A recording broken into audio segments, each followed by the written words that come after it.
Galaxy bearing same company है, market cap हो गई है 220 करोड़ की। अब आओ, ठीक है, स्टॉक का पी 16 का, रिटर्न ऑन कैपिटल एम्प्लॉयड 32 का, मार्जिन्स तकरीबन 17 के। खैर इसको छोड़ देते हैं। प्राइस टू बुक 4 का है और स्टॉक पी 16 का है, यानी कि कंपनी अभी भी फेयर वैल्यूड है, ठीक है। प्रमोटर होल्डिंग तकरीबन 50% के करीब है। 200 करोड़ का मार्केट कैप है, कंपनी का प्रमोटर होल्डिंग 50% है। इन दोनों जो इन्फॉर्मेशन है इनको अपने दिमाग में रखिएगा, ठीक है। फ्री कैश फ्लो कंपनी थोड़ा सा जनरेट कर पा रही है। अब इसके साथ में एक चीज़ ध्यान से देखना शुरू करिए। क्या? सबसे पहले चलो कंपनी के डेटा पे चलते हैं। ये कंपनी का डेटा है, कंपनी की जो वेबसाइट है वहाँ पर, ठीक है। क्या बनाती है कंपनी? जैसा कि नाम है कंपनी का गैलेक्सी बियरिंग, तो बेसिकली बियरिंग्स बनाने का काम करती है कंपनी। और इसमें अलग अलग तरीके के जो क्या कहते हैं, जो इनकी यूनिट्स हैं और अलग अलग तरीके की जो साइजेस हैं, शेप्स हैं, उनमें बनाने का काम करती है, ठीक है। अब एक मिनट रुको जरा, कहाँ रह गया? अरे यार कहाँ चला गया? इसमें नहीं है, रुको। हाँ यहाँ रहा। अरे चल जाओ भाई, ये रहा, ठीक। ये बेसिकली है कि जो ये कंपनी अपने प्रोडक्ट्स बनाती है, इन प्रोडक्ट्स का इस्तेमाल कहाँ कहाँ होता है, ठीक है। अब इसके बारे में जो इन्फॉर्मेशन है वो मोटा मोटी आपको यहाँ से मिल जाएगी, ध्यान से सुनिएगा। Galaxy bearing limited started manufacturing taper roller bearing and cylindricals roller bearing in 1990s. So far developed a variety of the bearing to cater to different market segments for the automobile industry. ठीक, की point जो है वो जो इनका product portfolio है उसमें क्या क्या है? टेपर्ड रोलर बियरिंग है, सिलेंड्रिकल रोलर बियरिंग है। क्या काम करता है ये चीज़ कहाँ काम आती है? ये चीज़ काम आती है single row, double row tapered roller bearing में, ठीक है। और ज़्यादातर ये जो इक्विपमेंट्स हैं, ये इक्विपमेंट्स कहाँ इस्तेमाल होते हैं? यहाँ देखिएगा इस रिपोर्ट में, ये इक्विपमेंट्स इस्तेमाल होते हैं गियर बॉक्स के अंदर, ठीक है। जहाँ भी गियर बॉक्सेस लगते हैं वहाँ गियर बॉक्स में इस्तेमाल होते हैं, ठीक है। अब वो किसी भी तरह के गियर बॉक्स हों, वहाँ पर ये जो इनकी इक्विपमेंट्स हैं ये इस्तेमाल होते हैं, ठीक है। अब बाकी पूरा डेटा आप डिटेल में इसका जब ये उठाएंगे एनुअल रिपोर्ट इसका और DRHP, वहाँ से आप पूरा पढ़ लीजिएगा, आपको समझ में आ जाएगा। हमारा मकसद यहाँ नहीं है, हमारा मकसद है इसके डेटा के अंदर जाना। एक मिनट, वो कहाँ गई? ये रही।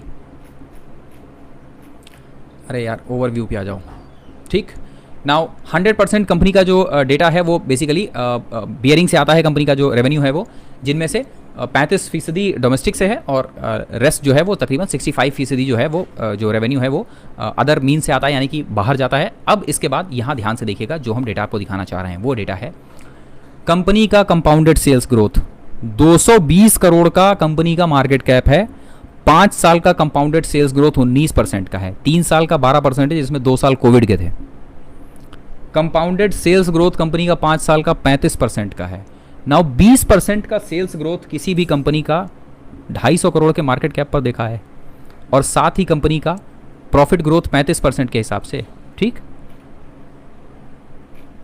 अब जरा आते हैं कंपनी के प्रॉफिट लॉस स्टेटमेंट पे, ध्यान से देखिएगा। 2017-18 में करीब 50 करोड़ का जो प्रॉफिट जो कंपनी का टॉप लाइन हुआ करता था वो बढ़कर 2022 में डबल हो गया है। 2018 से 2022 में कंपनी का टॉप लाइन डबल हो गया, 4 साल में कंपनी का टॉप लाइन डबल हो गया। ऑपरेटिंग प्रॉफिट 6 करोड़ से बढ़ के 18 करोड़, 6 त्रिक 18, ऑपरेटिंग प्रॉफिट 3 गुना बढ़ा है। टॉप लाइन 2 गुना, ऑपरेटिंग प्रॉफिट 3 गुना। इसका मतलब क्या है कि कंपनी अपने ऑपरेशंस में बहुत जबरदस्त तरीके से सुधार कर रही है।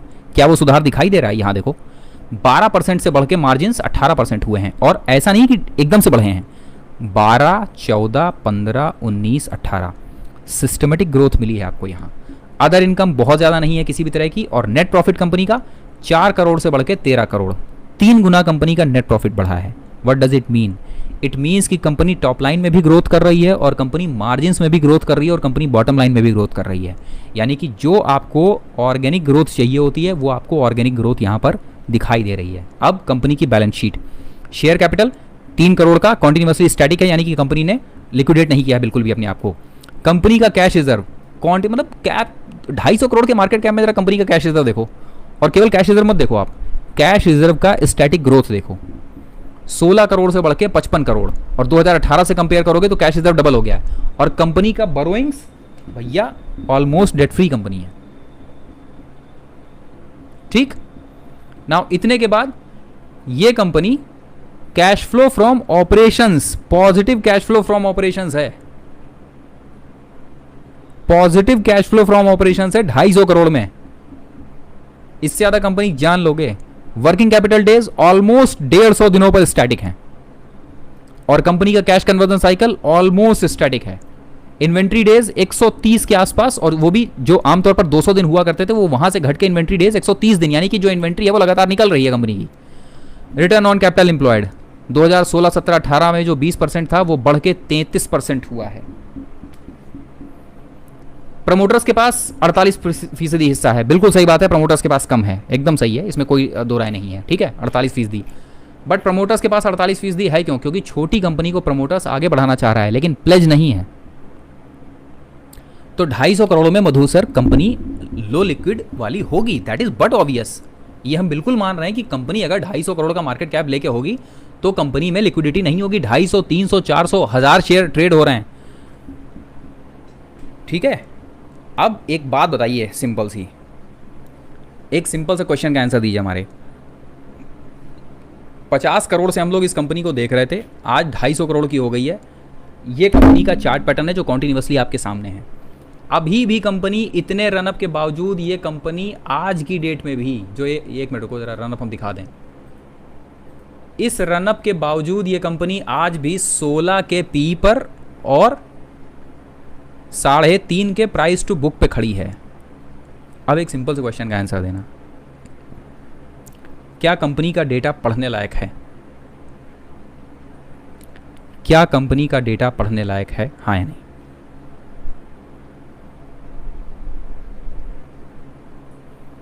वक्त ने किया क्या हंसी सितम, हम रहे न तुम, हम रहे न हम, वक्त ने किया क्या हंसी सितम।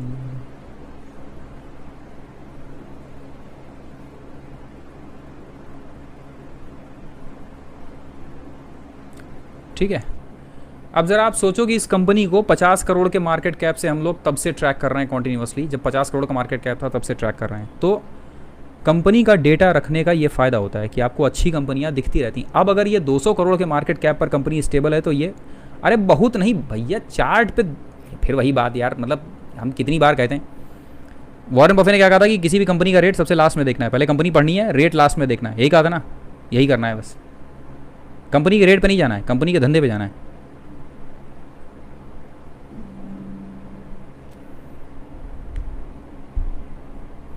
बियरिंग तो 1000 कंपनी बनाएंगी तो 5 मल्टीबैगर्स कंपनी कैसे बनेगी? ये बड़ा अच्छा, ये बड़ी अच्छी बात कही आपने। अब इसमें एक बड़ी मज़ेदार चीज़ है, बहुत ध्यान से समझिएगा कि क्या होता है ना कि जब बड़ी कंपनियां अपने लिए कोई सामान जब ढूंढती है, मान लीजिए कि ऑटो की कंपनी है, आपकी मान लीजिए कि आप ऑटो की आप गियर बॉक्स बनाते हैं और आपको गियर बॉक्स के लिए बियरिंग चाहिए, और आप अगर अपनी कंपनी का जो मटेरियल है उसका बिल्कुल क्वालिटी का मेंटेन करना चाहते हैं तो आप हमेशा अपनी कंपनी का जो वो है, जो भी आप उसके अंदर प्रोडक्ट लगाएंगे वो सबसे A1 लगाएंगे। तो कंपनियों के दूसरी कंपनियों के साथ बड़े बड़े टाई अप होते हैं लंबे समय के लिए कि आप अपनी क्वालिटी मेंटेन रखना भैया, देखो ठीक है ना, हम तुम्हारे साथ बिजनेस करते रहेंगे। यही चीज़ कंपनियों को बेसिकली एक तरीके का मोट देती है, अगर क्लियर मोट नहीं है तो भी। तो इस वजह से जब किसी एक कंपनी का नाम हो जाता है मार्केट के अंदर तो उसके बाद वो अपनी क्वालिटी मेंटेन करने पे फोकस करती है और लोग उसके पास जाते रहते हैं रेगुलर टाई अप्स के लिए। खास करके जो बड़े बिजनेसेस हैं, बड़े बिजनेसेस में जो नए छुटभैये लोग होते हैं इनको घुसने में बहुत टाइम लगता है, इनको अपना इस्टेब्लिशमेंट करने में बहुत टाइम लगता है। इसीलिए जो इस्टेब्लिश्ड नाम हो जाते हैं 4 साल 5 साल में, जिन्होंने अपनी क्वालिटी इस्टेब्लिश कर दी है, उसके बाद आपको पूछने की जरूरत है। देखिए सिंपल सी चीज़ है, कंपनी का एक बार रेपुटेशन बन जाता है, ठीक है, तो उसके बाद आपको बहुत ज़्यादा करने की ज़रूरत नहीं है, ठीक है।